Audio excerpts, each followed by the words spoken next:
Hey, Dave Paulides, Canammissing Project, a copyrighted edition for our video channel. We're at an epic location. We're on the road again, and we're in Hayden Lake, Idaho. Hayden Lake is a suburb of Coeur d'Alene, and this is probably our 6th stop on this trip. And this is one of the locations I wanted to do a video about because it's a troubling incident. Happened in November of 1984, and a 2-year-old boy named Ryan Hoeffliger. So on November 10th, Ryan and his parents and his sister and his dog lived about 1.25 miles from where I'm standing on the docks at the beach. And Ryan's crib broke that night, and he was forced to sleep with his sister, and his sister was going to sleep between him and the floor. So Ryan was up against the wall. Everybody went to bed. At 5 o'clock in the morning, the sister wakes up and uses the restroom. Notices Ryan still in bed. Comes back from the restroom, gets in bed, goes back to sleep. Now the family had a dog, a big dog that barked a lot. Anytime anyone got up, made some noise, knocked on the front door, opened the door, dog barked. So at just about 7 o'clock in the morning, the sister wakes back up and Ryan's gone. Now remember, Ryan had to get over her to get out. And she never felt anything, and she didn't wake up. She goes into her mom's room, looks around for Ryan, can't find him. So they wake up the family, look through the backyard, look through the house, aren't finding anything, call the police. And at the time, the sheriff in the county responded. Right now, Hayden Lake has their own police department. Well, the sheriff gets there and they start doing a massive search. Neighborhoods, knocking on doors. They asked the family about the dog because they noticed it.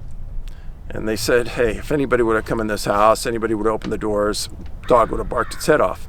Dog never barked. Then they also said, well, do you usually leave your doors locked? Family said, well, yeah, but this time the lock on the front door wasn't functioning right, so we left it unlocked. And the policeman asked the people, the mom and dad, if Ryan could open the door. They said no. So now you got a conundrum going on. Ryan can't open the front door. Dog would have barked. Ryan has no shoes on, and it's freezing cold. It's like 25 degrees outside. So now they start to bring troops in. I mean, literally, hundreds of people start to search.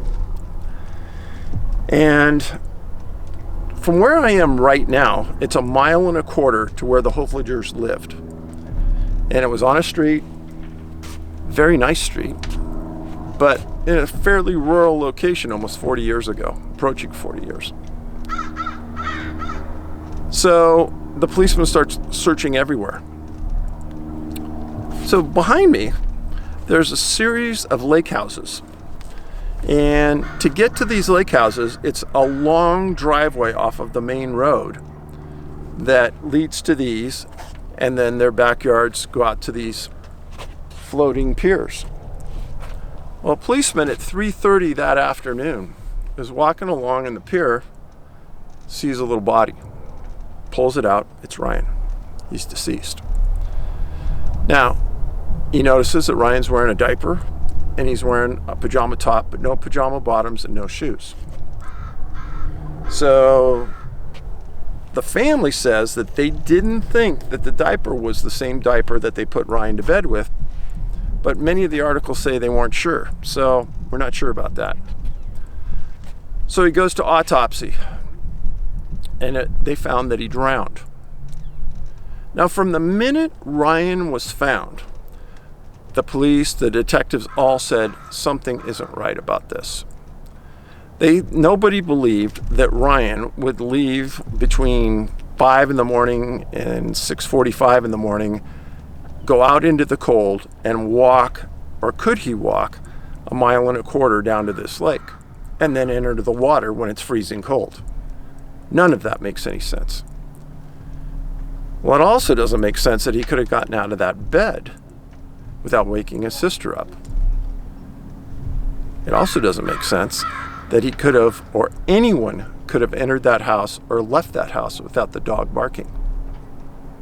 So what happened? Well, off and on for the last 36 years, 37 years, this case has gotten cold case attention and detectives have looked at it. One of the theories is that somebody who knew the family really well entered the home, knew the layout, and took Ryan and killed him. Except one big problem. There were no injuries to the body at all. And the coroner ruled he drowned. So if you look at this case from an isolated location like Hayden Lake, it kind of says, well, maybe there's a burglar killer on the loose here in this area. But if you look at it from the perspective of missing 411, a sobering coincidence, including the fact that Ryan was from German ancestry, takes on a different perspective to me. And that's why I wrote about it. Could somebody have grabbed him and killed him? Possibly, but then you have to think about the motive.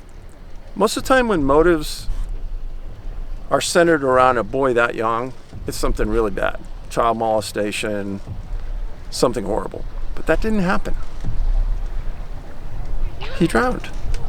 So, how did Ryan end up here under a dock? You still have to ask yourself that question. And in the morning hours, when people are out jogging, even when it's really cold, people jog, and they have some homes here where people live, to come down and dump the body in the lake, hoping you're not going to be seen, is a big, big wish. Because what can happen? You can be seen. Because this area around me right now, and you're going to see in a second, so the reason we're fluctuating all around right here is we're on a floating dock. A boat just came in. So I'm trying to give you the best perspective when it happened.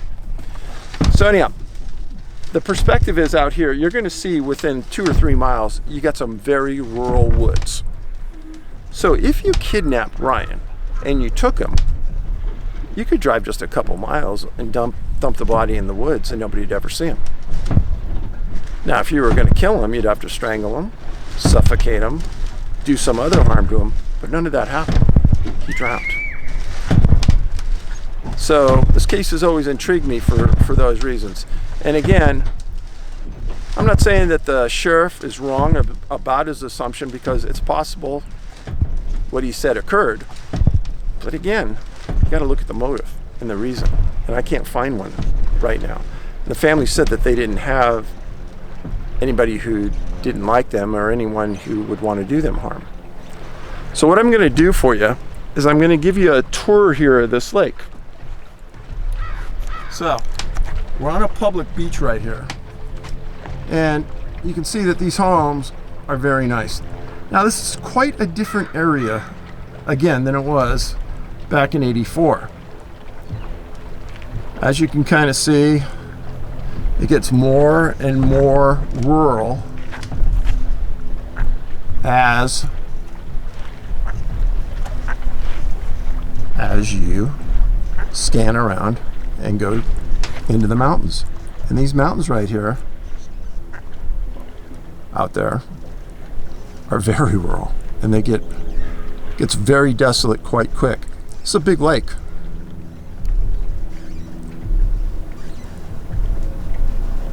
Big lake.